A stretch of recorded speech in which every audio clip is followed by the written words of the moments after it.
20 février 2022. La Russie lance la guerre en Ukraine. Un an plus tard, la journaliste Maryse Burgot compte parmi les figures françaises à avoir couvert cette actualité terrible depuis le champ de bataille.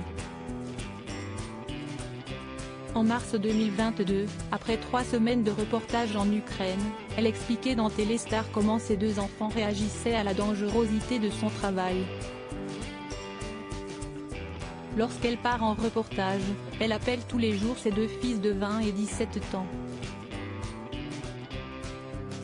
Ne leur transmettant aucun stress, ils ne lui ont jamais dit « j'ai peur pour toi ». Lors de ses retours, elle applique une stratégie « je ne leur raconte pas ma guerre. Je leur demande plutôt comment ils vont ». Loin d'être inquiets pour leur mère, les 2 garçons sont même fiers d'elle et de ses reportages.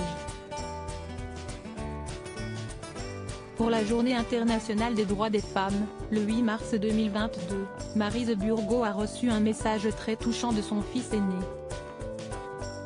« Maman, toi, tu mérites bien qu'on pense à toi aujourd'hui », lui a-t-il écrit par SMS, comme elle l'a confié à nos confrères. Un geste que la reportée de 57 ans a trouvé très gentil et attentionné.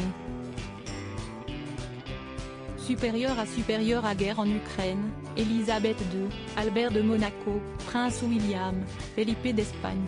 Il s'engage comme Maryse Burgot a vécu le conflit en Ukraine au cours de son entretien avec Téléstar, la mère de famille s'est également livrée au sujet de ce qu'elle avait vécu en Ukraine. Maryse Burgot et son équipe étaient arrivés avant l'invasion russe. Ils ont ainsi assisté aux premières attaques, on a vu le ministre de l'Intérieur ukrainien attaqué sous nos yeux. On a entendu le sifflement de l'obus de mortier. Ayant une expérience du terrain et de ce type de situation, la reporter a pu jauger le danger et partir au bon moment pour ne pas risquer sa vie. Un reportage qu'elle ne pourra jamais oublier, si est certain. Crédit photo, Instagram.